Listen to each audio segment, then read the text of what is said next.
लोकप्रिय उम्मीदवार श्रीमान सीआर चौधरी जी, श्री यूनुस खान जी, श्री जगेंद्र सिंह जी, श्री अजय सिंह जी, श्री हरीश कुमावत जी, श्री राजकुमार रेणवा जी, श्री हबीबुर रहमान जी, श्री मनोहर सिंह, श्री मान सिंह, श्री सुखराम नेतरिया जी, श्री श्रीराम भिंकर जी, श्रीमती मंजू भागमार जी, श्री विजय सिंह जी, श्री खेमाराम जी, श्रीमती बिंदु चौधरी जी, मंच पर विराजमान सभी वरिष्ठ महानुभाव और ऐसी भयंकर गर्मी में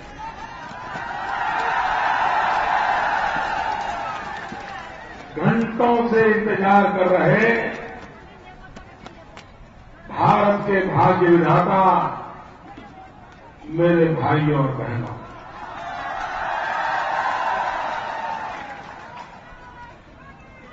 वैसे पहले यहां आने का समय अलग था, लेकिन पार्टी के मैनिफेस्टो का एक कार्यक्रम आज दिल्ली में होने के कारण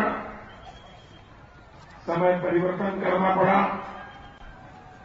उसके कारण आप सबको जो असुविधा हुई है, मैं इसके लिए आप सबकी क्षमा मांगता हूं।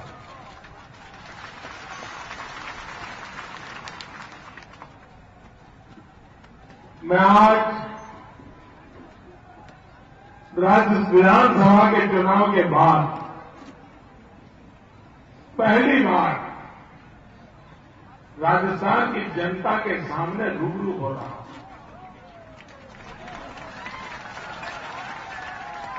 वसुंधरा जी के समारोह में तो आया था, लेकिन आपसे बात करने का सौभाग्य नहीं मिला।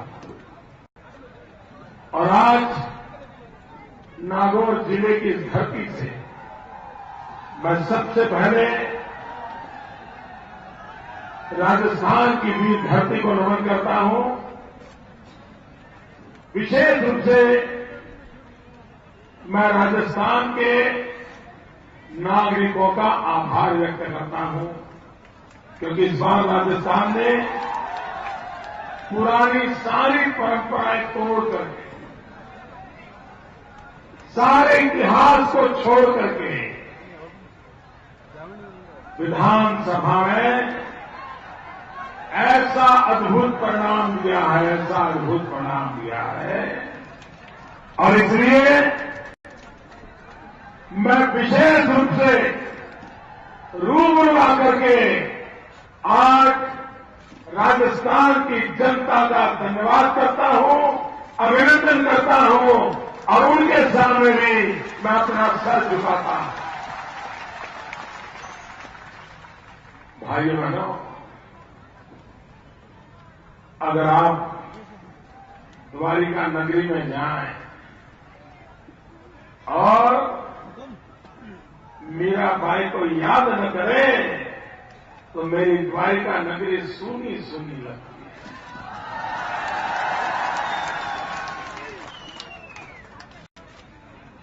हमारा आपसे वो नाता है। मेरा भाई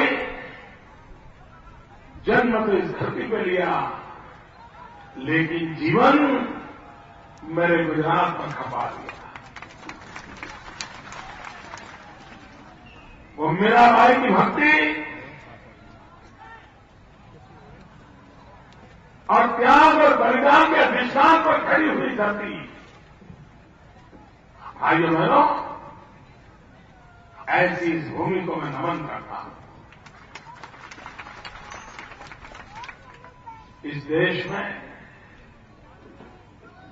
अगर हम रात को चैन से सो सकते हैं तो उसका कारण सीमा पर हमारे जवान जो तैनात है वो जागते हैं, तभी तो हम सो पाते हैं। और यही तो जीना है। जहां का शायद कोई गांव, कोई मोहल्ला ऐसा नहीं होगा जहां का जवान भारत की सेना में हिंदुस्तान की रक्षा का काम न करता है। लेकिन भाइयों बहनों, भारत के प्रधानमंत्री थे लाल बहादुर शास्त्री। लाल बहादुर शास्त्री कहते थे, जय जवान जय किसान।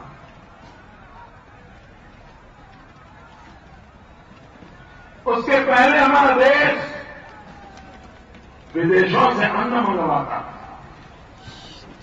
भारत का पेट भरने के लिए हमें बाहर से अन्न लाना पड़ता था। लेकिन भाइयों बहनों,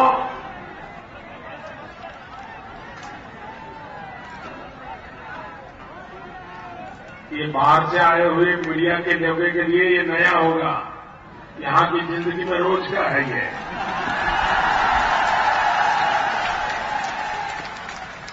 ये मिट्टी के ही उधार उनका सरोकार है। मेरे ना गुजरात की धरती भी ऐसी है, राजस्थान की धरती भी ऐसी है। ये आंधी तूफान के बीच जीना हमारे नसीब में लिखा हुआ है। भाइयों बहनों, हिंदुस्तान के किसान ने इस देश का पेट भर दिया। लेकिन भाइयों बहनों, जिस लाल बहादुर शास्त्री जी ने जय जवान जय किसान का नारा दिया था, क्या आज हम गर्व के साथ कह सकते हैं क्या जय जवान जय किसान? भाइयों बहनों, क्या देश के जवान के लिए जय बोल सके ऐसी स्थिति रखी है? अरे माथा शर्म से झुक जाता है जब विदेशी लोग हमारी सेना के जवान के सर काट करके ले जाते हैं।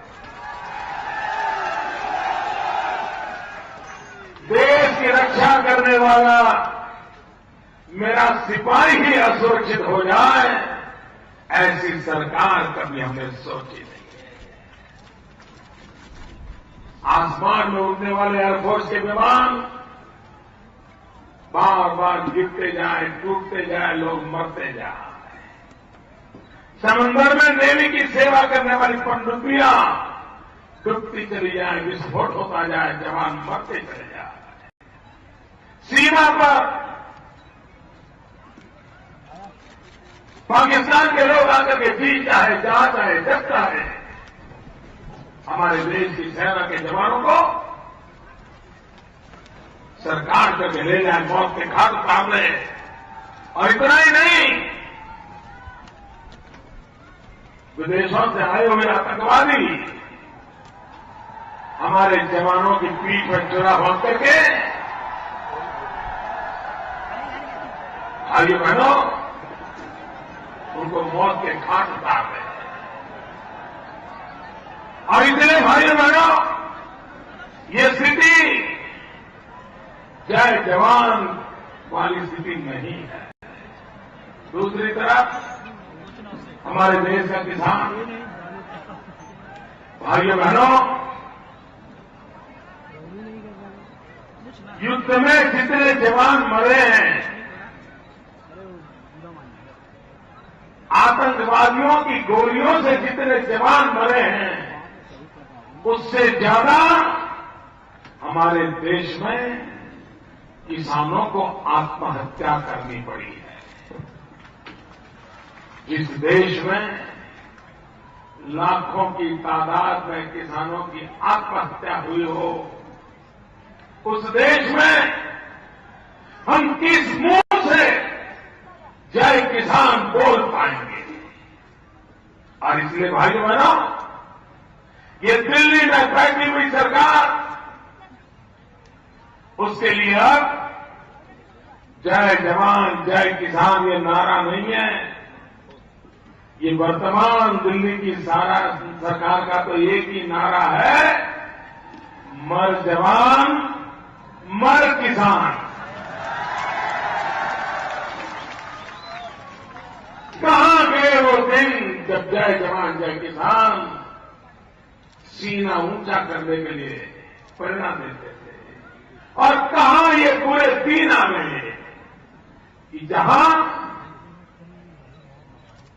मर किसान मर जवान ये चारों तरफ नजर आता है।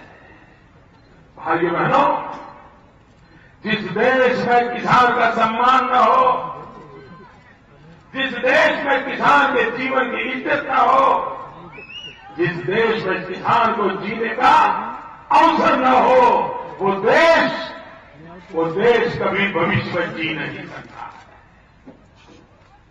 और इसलिए भाइयों बहनों, अगर देश को बचाना है तो किसान को बचाना होगा, देश को बचाना है तो जवान को बचाना होगा, और देश को आगे बढ़ाना है तो गांव को बचाना होगा, गांव को बढ़ाना है।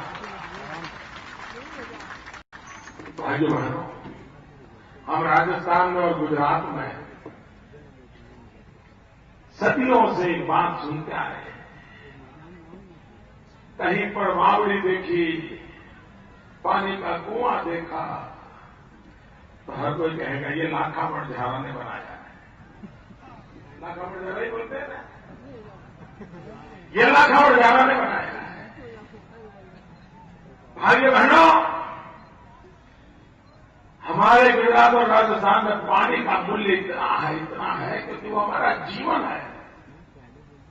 कोई एक लोटा भर पानी भी दे देना तो जीवन भर हम उसका उपकार नहीं भूलते हैं। ये पानी का महत्व है, हम लोगों को पानी का महत्व समझ है। पानी के बिना जिंदगी कैसी होती है वो हम रेगिस्तान में रहने वाले लोगों को भली भांति पता होता है। और इस दर्द को वसुंधरा जी भली भांति जानती है। और तभी तो वसुंधरा जी ने जैसे लाखा मणझारा काम करता था, वैसे वसुंधरा जी जब पिछली सरकार चलाती थी तो उन्होंने नागौर जिले को पीने का पानी पहुंचाने के लिए बीड़ा उठाया था। वो पानी मिला क्या आपको? जरा बताओ तो मिला क्या?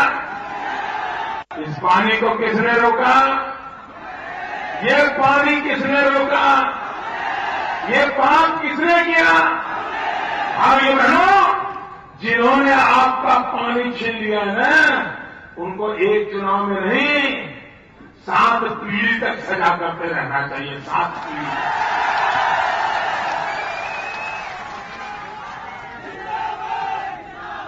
ये लाखा मणझारा की धरती है जहां पानी पहुंचाने के लिए जीवन दिए जाते थे।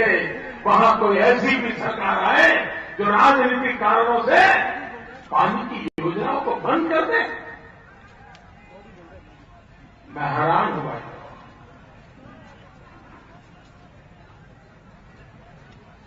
देश ऐसे नहीं चलता है। राजनीति इतने हद तक निम्न नहीं जा सकती कि जो जनता के हकों को छीन ले, जनता के अवसरों को छीन ले।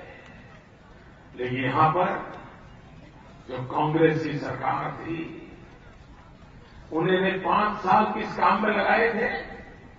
एक ही काम, बदला लेने की इच्छा, बदला लेने के रास्ते खोजना, अपने विरोधियों को चुन चुन करके कैसे साफ करना, यही काम करती रही। लेकिन कांग्रेस पार्टी को पता नहीं था जब जुल्म ज्यादा करते हो तब आपका हाल क्या होता है। याद रखें कांग्रेस के लोग, आपने आपातकाल में श्रीमती इंदिरा गांधी जी ने हिंदुस्तान को जेल खाना बना दिया था, और ये देश जब गया था आपको कोने कोने से साफ कर दिया था। ये चुनाव भी भाइयों बहनों कांग्रेस का जाना तय है। बचना मुश्किल है। कोई नाम बताओ जो कहे ना हाँ वो कांग्रेस को बचा सकता है, बताइए कोई नाम है? कोई नाम है जो कांग्रेस को बचा सकता है? कोई नेता है जो कांग्रेस को बचा सकता है? किसी में दम है जो आज कांग्रेस को बचा ले? जिस दल में पार्टी को बचाने का दम नहीं बचा, वो देश को क्या बचाए?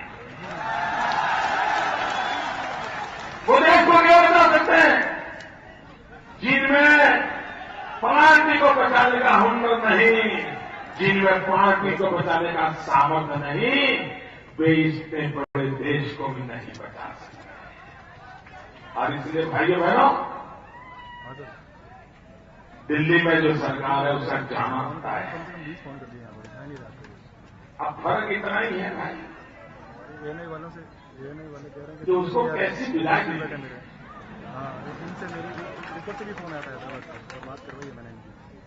विदाई कैसी देनी है तय करो।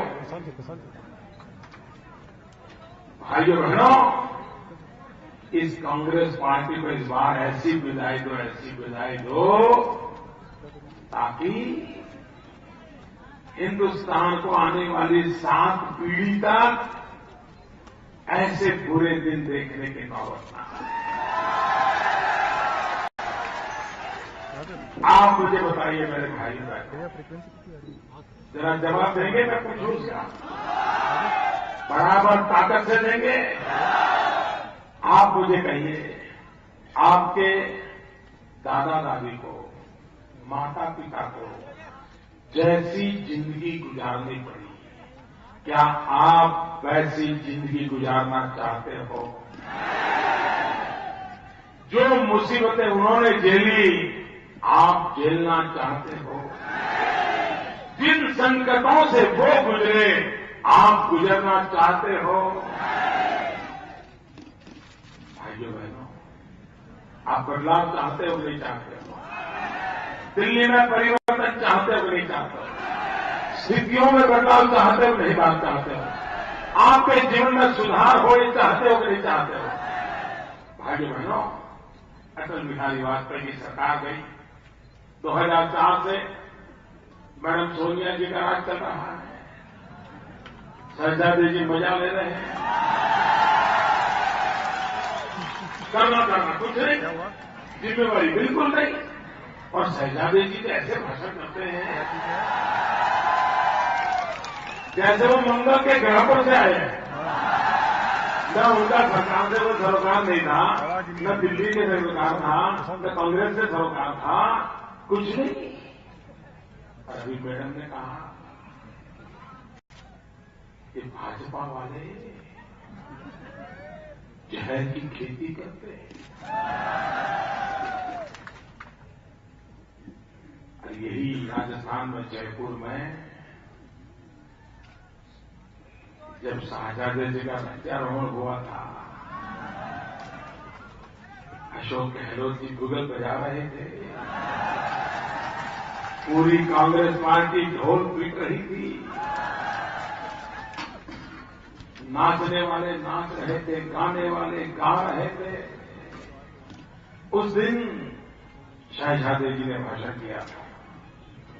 आज सुबह जल्दी जल्दी उठ करके मैं मेरी मां मम्मी के कमरे में गया था और मम्मी ने मुझे आंख में आंसू के साथ कहा था, बेटा सत्ता एक जहर होती है। भाइयों बहनों, ये कहा था या नहीं कहा था? मुझे बताइए, सत्ता ये जहर होती है, ये मैडम सोनिया जी ने कहा था नहीं कहा था? शहजादी जी ने सुना था नहीं सुना था? शहजादी जी ने दुनिया को सुनाया था नहीं सुनाया था? अब मुझे बताइए, सबसे ज्यादा सत्ता में कौन रहा? बोलो ना, सबसे ज्यादा सत्ता में कौन रहा? सबसे ज्यादा जहर किसने चखा? जरा सब बोलो, सबसे ज्यादा जहर किसने चखा? सबसे ज्यादा जहर किसने चखा? किसके पेट में सबसे ज्यादा जहर है? सबसे ज्यादा जहर कौन उगलता है? और आप हमें कहती हो भाइयों बहनों, इनको न देश की जनता से कोई लेना देना है, वो मौज करने वाले लोग।